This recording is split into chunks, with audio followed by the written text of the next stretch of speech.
Hi, in this video, I'll show you how to convert numbers to words. Now, what does that mean?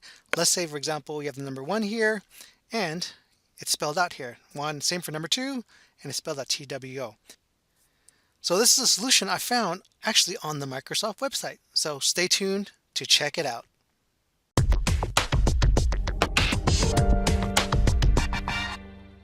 So to find the spell number function is actually a VBA function. You need to go to Microsoft's website.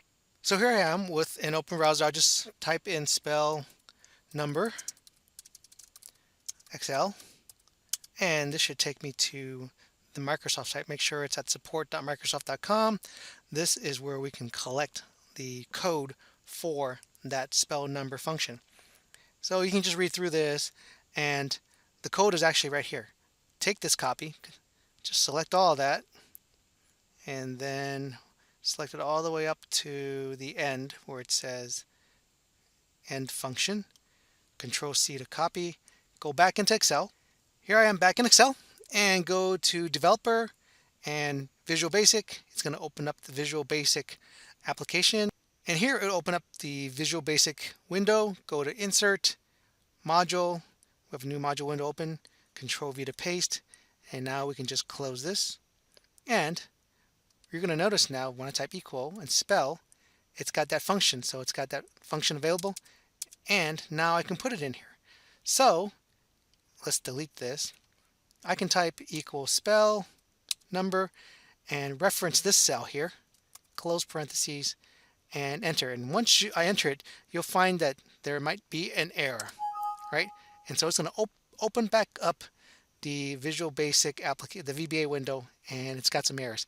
And I wish Microsoft fixed this, but I did some digging.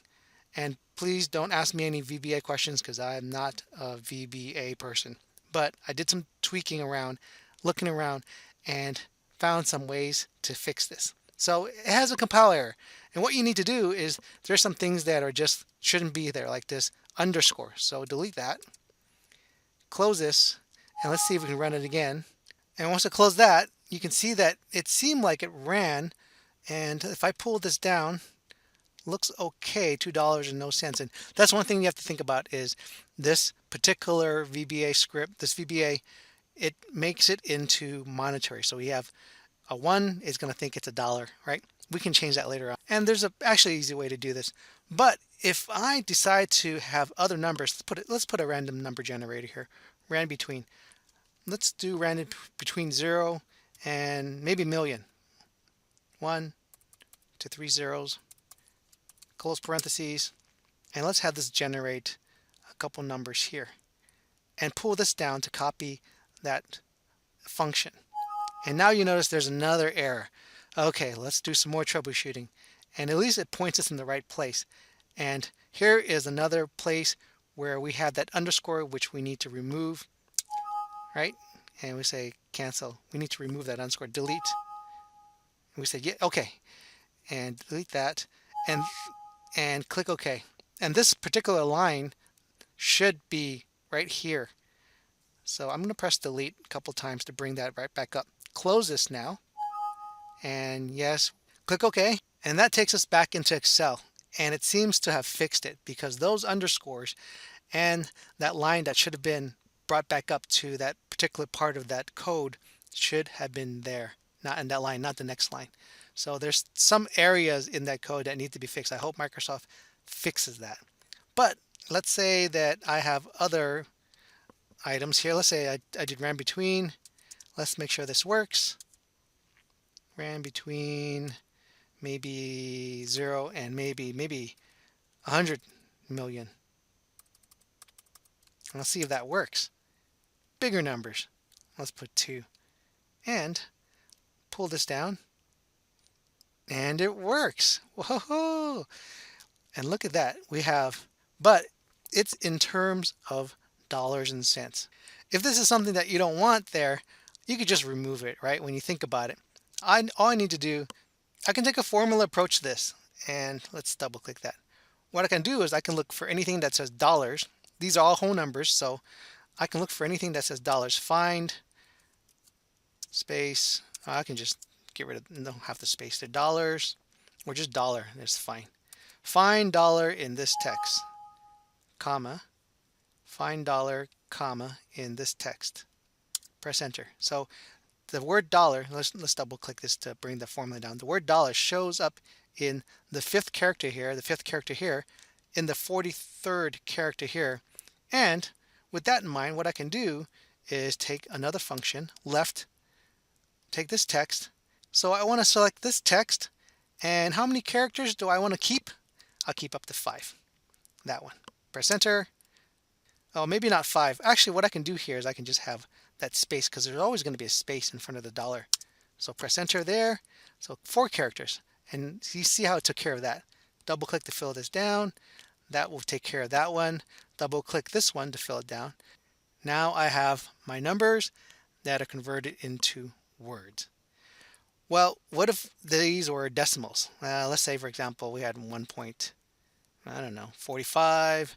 Let's make this one easy. 2.88, right? Let's do one more to make it a little more interesting. Let's make this a big number, 2345.65. And then we'll get rid of the rest here. Right click, delete, right? And we wanted to keep these decimals, but we don't want it in dollars and cents. We want it to describe decimals. Well, what we can do is you can do the same thing I did here and do a find and replace. Or if this is static, you can just take Control C to copy, Control V to paste, and paste this as values. And then here we can do a find and replace, right? Select this column, Control H, and anytime it says dollar, then I'll replace it with nothing. Replace all. Or anytime it says dollars, I'll start off with that dollars first. Then replace it with blank, right? So we got rid of that. Anytime it says dollar, do the same thing. Replace all. And then when it says and, I'll just make that something that would indicate a decimal. 1.45, right? 1 point something something.